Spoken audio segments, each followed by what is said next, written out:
ছাত্রুল ইমান। আল্লাহ রাব্বুল আলামিনের দরবারে আমাদের লাখো কোটি শুকর যে মহান আল্লাহ তাআলা আমাদেরকে দুনিয়ার বুকে প্রেরণ করেছেন এবং সেই আল্লাহ রাব্বুল আলামিন আমাদেরকে বলতেছেন যে হে দুনিয়ার মানুষ সম্প্রদায়, আমি ওই সমস্ত মানুষদেরকে বেশি বেশি করে মোহাব্বত করি যে সমস্ত মানুষের ভিতরে বেশি রকমের তওবা থাকে। কী থাকে বলেন? তওবা। যেই মানুষের ভিতরে বেশি তওবা থাকে আমি তাহাকে বেশি করে মোহাব্বত করি। অন্যত্র রাসূলুল্লাহ সাল্লাল্লাহু আলাইহি ওয়াসাল্লাম বলেন যে দুনিয়ার বুকে যতগুলো মানুষ আছে প্রত্যেকটা মানুষের ভিতরে একজন মানুষ আর একজন মানুষের থেকে যদি শত্রুতা করে চলতে থাকে, শত্রুতা অবস্থায় যদি থাকে, একজন শত্রু আর একজন শত্রুর ভিতরে যখন আপোষে মিলমিশ করে দেবে, একজন একজনের সাথে যখন কি করা হবে, আপোষে মিলাইয়া দেবে, যে ব্যক্তি মিলাইয়া দিল এই ব্যক্তির আমলনামায় ওই দুইজনের গায়ে যতগুলো পশম আছে এক একটা পশমের বিনিময় আল্লাহ তাআলা ওই ব্যক্তির আমলনামা থেকে এক একটা পশমের বিনিময় এক একটা গুনাহ মাফ করে দেবে। আবার রাসূলুল্লাহ সাল্লাল্লাহু আলাইহি ওয়াসাল্লাম বলতেছেন যখন একটা গুনাহ মাফ করা হবে একটা গুনার পরিবর্তে ওই ব্যক্তির আমলনামায় 3টে করে নেকি লিখে দেওয়া হবে। কাদের আমলনামায়? যেই ব্যক্তি একজন একজনের ভিতরে শত্রুতা পোষণ ছিল তাদের ভিতরে মিলিয়ে দিল, কথাবার্তা বলাই দিল, তাদের আমলনামায় এতটুকু নেকি হলো। তবে যাদেরকে মিলে দেওয়া হলো এবং যারা মিলে গেল, মিলে যাওয়ার কারণে এক একজনের আমলনামায় এক একটা কবুল হজের নেকি লেখা হলো, কিন্তু যে মিলেই দিয়েছে তার আমলনামায় একটা কবুল হজের নেকি লেখা হয়ে যাবে। এই জন্য একজন মানুষ জানিয়া শুনিয়া বুঝিয়া হারাম কাজের ভিতরে কেউ লিপ্ত হতে চায় না। যদি কেউ জানিয়া শুনিয়া বুঝিয়া কেউ হারাম কাজের ভিতরে লিপ্ত হয় তার নাম হয়ে যায় কি? ফাজিল। তার নাম কি হয়ে যায়? ফাজিল। আর ওই ফাজিল ব্যক্তিকে আল্লাহর নবী বলেন যে ওই ফাজিল ব্যক্তিকে আল্লাহ তাআলা দুনিয়ার বুকেও মাফ করবে না, আখিরাতের ময়দানেও আল্লাহ তাআলা তাকে কি করবে না? মাফ করবে না। এই বিনিমাপের কারণে কাল কিয়ামতের ময়দানে দুনিয়ার বুকে বসে যত বড়ই সে নেক আমল করুক না কেন, যাই করুক না কেন, সে জাহান্নামী হয়ে যাবে। এই জন্য আপোষে কিতাবের ভিতরে আছে একজন মুসলমান আর একজন মুসলমানের সাথে যদি 3 দিন কথা না বলে, কয়দিন বলেন? 3 দিন যদি অন্তর থেকে ঘৃণা করে যদি কথা না বলে, মনে করতে হবে যে ওই ব্যক্তিকে শয়তানে সাহায্য করতেছে। কে সাহায্য করতেছে? শয়তানের দলভুক্ত হয়ে গেছে। তা শয়তান কি কোনো দিন বেসতে যাবে? শয়তান কোনো দিন ভালো কাজ করাতে পারে না। আমি যদি এত ভালো হয়ে থাকি তাহলে আমি কেন একজনের উপর রাগ থাকবো? এটা থাকা যাবে না। জনাবে মুহাম্মদুর রাসূলুল্লাহ সাল্লাল্লাহু আলাইহি ওয়াসাল্লাম বলেন যে যদিও তোমরা একটা মিথ্যে কথা বলো, এমন ক্ষেত্রে একটা মিথ্যে কথা বলো যেই মিথ্যা কথার ভিতরে তোমাদের বেশি করে ফায়দা আছে। আর মিথ্যা কথা বলা তো একটা কবিরা গুনাহ। কী গুনাহ বলেন? কবিরা গুনাহ। কিন্তু ওইটা মিথ্যা হচ্ছে না। একজন একজনের সঙ্গে দেখা হলে দেখা যাচ্ছে একই রাস্তা দিয়ে হেঁটে যাচ্ছে, একই দোকানে যাচ্ছে, ব্যবসা করতে বাণিজ্য করতেছে। এখন যার সাথে তার ডাকাডাকি আছে, একজনকে দেখার পরে তার মুখখানা আর একদিক ফিরিয়ে নিয়ে যায়, সেই ব্যক্তিও মুখখানা আর একদিক ফিরিয়ে নিয়ে যায়। আছে না এরকমভাবে? এই দুইজনকে যদি মিলিয়ে দেওয়া হয়, মিলনের ভিতরে এত বড় করে নেকি আপনার আমার আমলনামায় লেখা হবে। আমরা তো মুসলমান, আমরা তো নেকির প্রত্যাশা। আমাদের সবারই নেকির আশা কি না বলেন? আশা না? একটা নেকি কত বড়, এটা একটা মাপকাঠি আছে কি না? এর একটা সীমারেখা আছে কি না? আমরা এখন জোহরের নামাজ পড়তে আসি, জুম্মুর নামাজ পড়ার জন্য আসছি। জুম্মুর নামাজের রোগ আপনার আমার জন্য কত সময় পর্যন্ত থাকবে? 12:30 অথবা 11:33 থেকে নিয়ে নামাজের রোগ শুরু হয়েছে। এই 11:33 থেকে নিয়ে 4টে পর্যন্তও আপনার এই জুম্মুর নামাজের রোগ থাকবে না 3:30। কয়টা? 3:30 বা 4:45। কিন্তু বর্তমান 3:30 পর্যন্ত আপনার আমার জন্য এই জুম্মুর নামাজের রক্ত থাকবে। একটা নির্দিষ্ট সময় দেওয়া আছে যে বান্দা তোমরা নামাজ পড়বা, তোমাদের এতটুকুন নির্দিষ্ট সময় করে দিলাম। আবার আসরের নামাজের একটা নির্দিষ্ট সময় রয়েছে, মাগরিবের নামাজের সময় একটা নির্দিষ্ট সময় রয়েছে। প্রত্যেকটা ওক্তে প্রত্যেকটা কাজে আপনাদের আমাদের একটা নির্দিষ্ট সময় করা রয়েছে। তাহলে একটা নেকি আপনার আমার জন্য নির্দিষ্ট করা আছে। একটা নেকি কত বড় হবে? একটা নেকির ওজন কত? কিতাবের ভিতরে আছে কমপক্ষে একটা নেকির ওজন আছে উহুদ পাহাড় পরিমাণ। কি পরিমাণ? উহুদ পাহাড় পরিমাণ। একটা উহুদ পাহাড় 22 মাইল লম্বা। কয় মাইল লম্বা? 22 মাইল লম্বা। তো এই উহুদ পাহাড় পরিমাণ আপনার আমার আমলনামায় একটা নেকির ওজন এত বড়। একটা নেকির ওজন কি এত বড় হবে? আমরা তো সবাই নেকি তালাশ করি। কি তালাশ করি?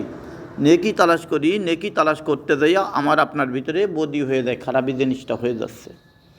এই খারাপির থেকে আপনার আমার বাইসে থাকার জন্য, আপনার আমার হিফাজত থাকার জন্য বেশি বেশি করে তওবা করতে হবে। কী করতে হবে বলেন? তওবা। আল্লাহ বলেন যে যারা তওবা করে আমি আল্লাহ তাআলা তাদেরকে বেশি বেশি করে মহাব্বত করি। তাহলে আজকে আমরা তওবা করতেছি, অথচ আমরা খারাপ কাজগুলো ছাড়তে পারতেছি না। তাহলে মনে করতে হবে যে আমাদের তওবা হচ্ছে না। কি হচ্ছে না? তওবা হচ্ছে না। তওবাওয়ালাদের সঙ্গে আমাদের মিলতে হবে, তওবাওয়ালাদের সঙ্গে আমাদের হাঁটতে হবে, তওবাওয়ালাদের সঙ্গে আমাদের চলতে হবে। কিতাবের ভিতরে আছে জনাবে মুহাম্মদুর রাসূলুল্লাহ সাল্লাল্লাহু আলাইহি সাল্লামের কাছে সাহাবারা জিজ্ঞেস করতেন, সাহাবীরা জিজ্ঞেস করছেন, ইয়া রাসূলুল্লাহ সাল্লাল্লাহু আলাইহি সাল্লাম, দুই ব্যক্তির ভিতরে সবচেয়ে কোন ব্যক্তি উত্তম বেশি? রাসূলুল্লাহ সাল্লাল্লাহু আলাইহি সাল্লাম বললেন যে ওই দুই ব্যক্তি, যারা আগে আসছে তারা বসবে, যারা আসেনি তারা বসবে না। ওই দুই ব্যক্তি, যে দুই ব্যক্তির ভিতরে দুইজনের ভিতরে বাদাবাদি রয়েছে। কি রয়েছে? বাদাবাদি রয়েছে, কথা বলে না, কোনো রকমের চলে না। এই দুই ব্যক্তির ভিতরে সবচেয়ে উত্তম কোন ব্যক্তি? রাসূলুল্লাহ সাল্লাল্লাহু আলাইহি সাল্লাম বলেন যে যেই ব্যক্তি আগে সিলিন্ডার করছে। কি করছে? আগে সিলিন্ডার করছে। যে ভাই রে, বন্ধু রে, চাচা বা বাবা, মা, বাবা, আজ আপনার সঙ্গে আমি এতদিন পর্যন্ত কোনো কথাবার্তা বলি না। যে কোনো মুহূর্তে আমার মৃত্যু ঘোষণা আসতে পারে। আমি বড় ভুল করেছি, তুমি আমাকে অন্যায় আমারে মাফ করে দাও। আর যাতে আমি দুনিয়ার বুকে শুদ্ধরায় সঠিকভাবে চলতে পারি, ভালোভাবে চলতে পারি, তুমি আমার সেদিকে একটু লক্ষ্য রাখো। থাকি ছোটো হোক আর বড় হোক, যে আগে ক্ষমা চাবে, যে আগে মাপ চাবে, সে কিয়ামতের ময়দানে 500 বছর আগে ভেস্তে যাবে। কত বছর আগে? 500 বছর আগে ভেস্তে যাবে। তাহলে 500 বছর, কিয়ামতের 500 বছর, দুনিয়ার কতশো বছর? দুনিয়ার 6 মাসে কিয়ামতের একদিন। দুনিয়ার 6 মাসে কিয়ামতের কি একদিন। দেখা যাবে যে যখন আল্লাহ রাব্বুল আলামিন নিজে কাজী হইয়া বিচার শুরু করবে, আল্লাহর নাম তখন পরিবর্তন হয়ে যাবে। আল্লাহর নাম হয়ে যাবে কহার। কি নাম হয়ে যাবে? কহার। আল্লাহ রাব্বুল আলামিন এক ধরনের মানুষের জন্য আল্লাহ তাআলা একটা নূরের পর্দা বিছাইয়ে দেবে, এবং ওই নূরের পর্দার ভিতরে 70 পাল্লা একটা বিছানা দিয়ে, একটা পর্দা দিয়ে ছাইমানা করে ঢেকে রাখবে। ওর ভিতরে চাকচিক্য বাতিগুলো জ্বলতে থাকবে। যেরকমভাবে আমরা ওয়াজে যাই, দেখেন না ওয়াজের মাঠে, ওয়াজের মাঠ তো সাজানি আছে, তারপরও ব্যক্তিগত হিসেবে ফুজুররা যেখানে বসবে সেখানে একটু সাদা সুদায় বাতি বুতির ব্যবস্থা করে কি করে না? করে না? একটা চেয়ার রাখে, ওই চেয়ারটা গদির চেয়ার রাখে, সৌন্দর্য যত যা কিছু করার জন্য চেষ্টা করে। বিছানায় দেয়, বিছানার পরে চেয়ার দিয়ে দেয়, গদি দিয়ে দেয়, সব কিছু কমপ্লিট করে দেয়। আল্লাহ রাব্বুল আলামিন কিয়ামতের ময়দানে নিজে কভার হয়ে যাবে। ফেরেশতারা আল্লাহর দিকে তাকাবে আর মনে মনে ভয় পাবে, ওরে বাবা, ওরে আল্লাহর দিকে আজকে আমরা কেমনে তাকাবো? ফেরেশতারা তার বাবা কবে না, ওদের তো কোনো ছেলেমেয়ে নেই, ওদের আর বাবা কো আসবে না। বাবা কবে যারা জাহান্নামী থাকবে তারা কবে, ওরে বাবা এই কোন ধরনের বিছানা, এটা কি? দেখা যাচ্ছে ওই সাইমানার পরে একটা নাম লেখা রয়েছে।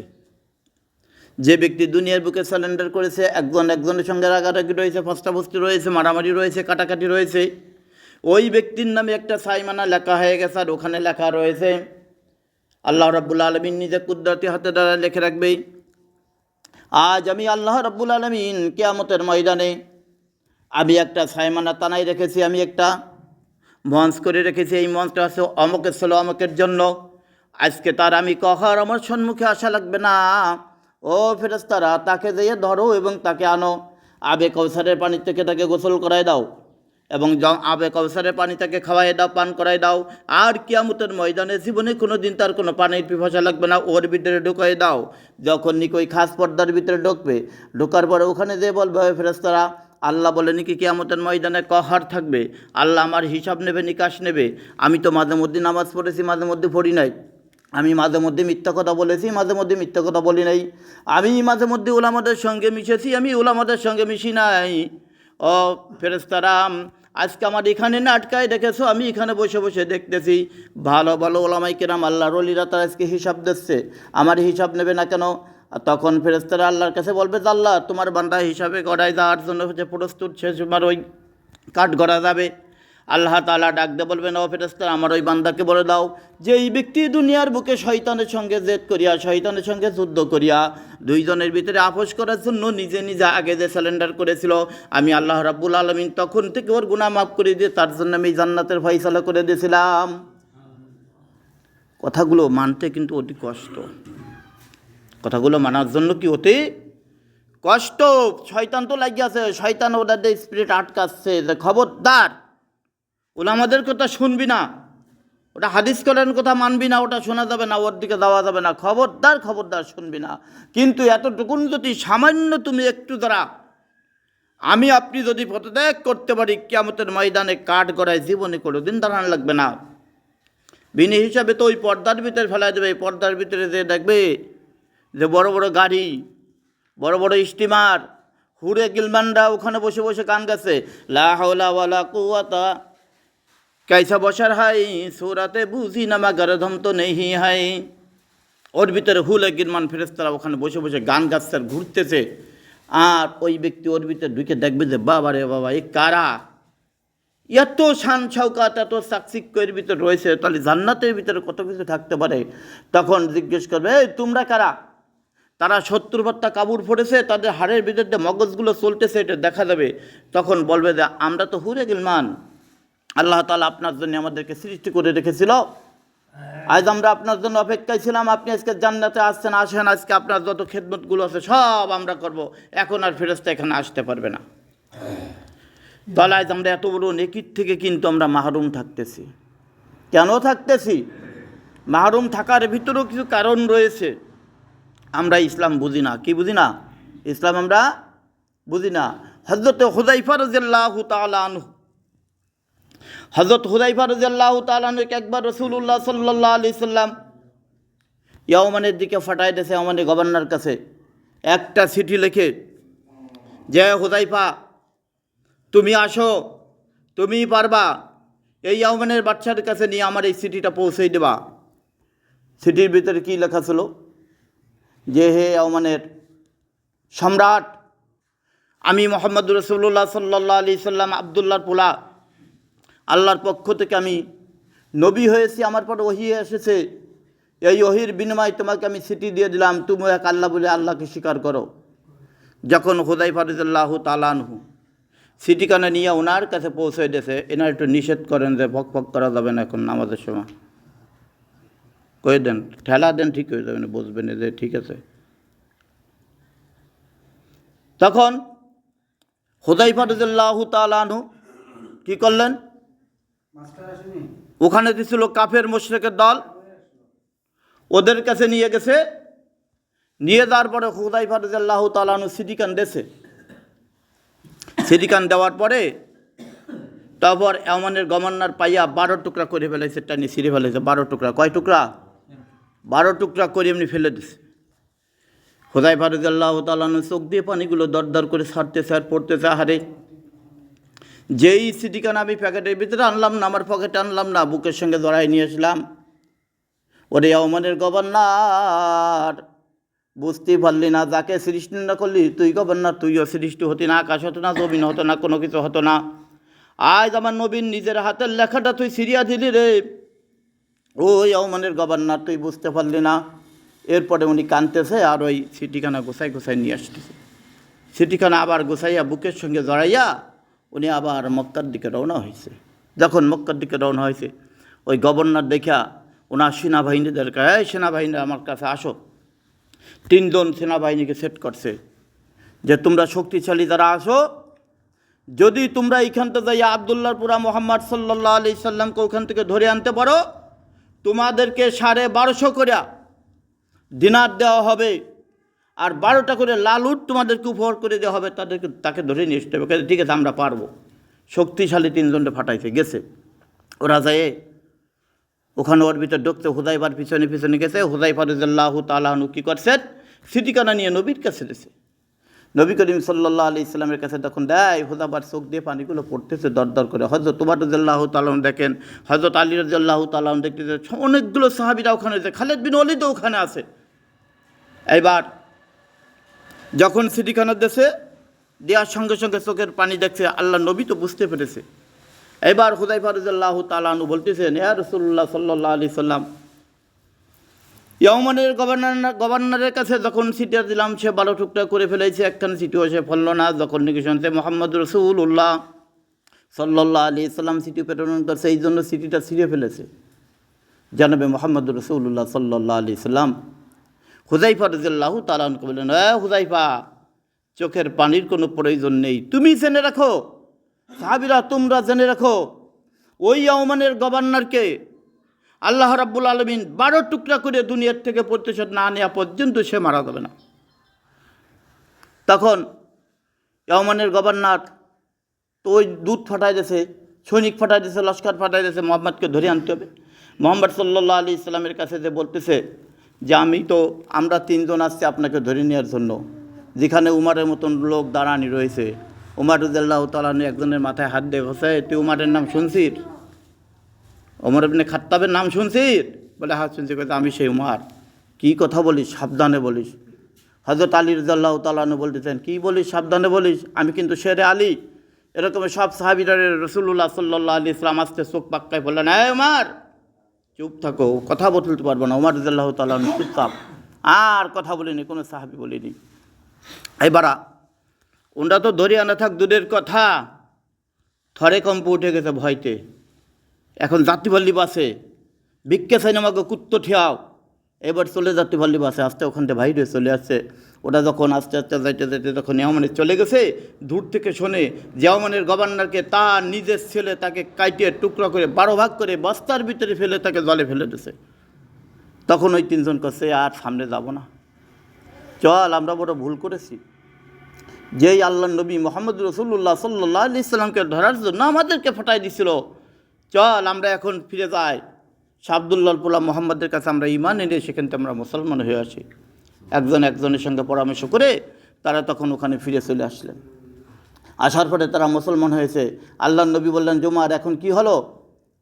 তখন হুদাইফা রাদিয়াল্লাহু তাআলাকে আবার প্রেরণ করলেন, হুদাইফা তুমি যাও ইয়ামানের ভিতরে গভর্নরের খবর নাও। এইবার সে দেখে আর ওই 3টে লোক ডাক দিয়ে বলেছেন, হুজুর ওখানে আর যাওয়া লাগবে না, আপনার মুখ দিয়ে যে কথাটা বাইর হয়েছিল সেই কথাটুকু হয়ে গেছে। ওই গভর্নরকে তার নিজের ছেলে 12 টুকরা করে ফেলেছে। কয় টুকরা করাইছে কেডা? আল্লাহ। আল্লাহ রাব্বুল আলামিন এই দুনিয়ার বুকে যারা আলেমদের বিরুদ্ধে এখন আমরা দুনিয়ার বুকে চলতেছি, একটা হাদিসের কথা বলা আছে, হাদিস মানতে রাজি না, আল্লাহ ওদেরকে ওরকমভাবে 12 টুকরা না করা পর্যন্ত তাদেরকে কবরে নেবে না। যেটা আমরা কিছুদিন আগেই দেখেছি যে যখন আলেমদের পরে হস্তক্ষেপ করেছে, ইসলামের পরে হস্তক্ষেপ করেছে, শেখ হাসিনার কোনো অপরাধ ছিল না, ওর পক্ষে যারা ছিল তাদের অপরাধ ছিল, তাদের বিচার করি নেই। আল্লাহ তার সাজা কিন্তু দেখাই দিয়েছে, আল্লাহ আরও দেখাবে। এরকমের ওয়াজতে আগে আমরা দিতে গেছি, আমাদের পরে বাধাবিঘ্ন হয়েছে হাদিস কোরআনের কথাবার্তা। তাই আমরা হুঁশিয়ার হয়ে চলি, আমরা যেন কোনো আলেমদের বিরুদ্ধে কোনো কটূক্ত না করি, আমরা যেন কোনো আলেমের বিরুদ্ধে না করি, আমরা যেন সঠিকভাবে হাদিস মাসলাগুলো শিখে তদ অনুযায়ী আমল করে তওবা করে দুনিয়ার থেকে যেতে পারি। আল্লাহ তাআলা আমাদের প্রত্যেকের সেই তৌফিক দান করুক। আমরা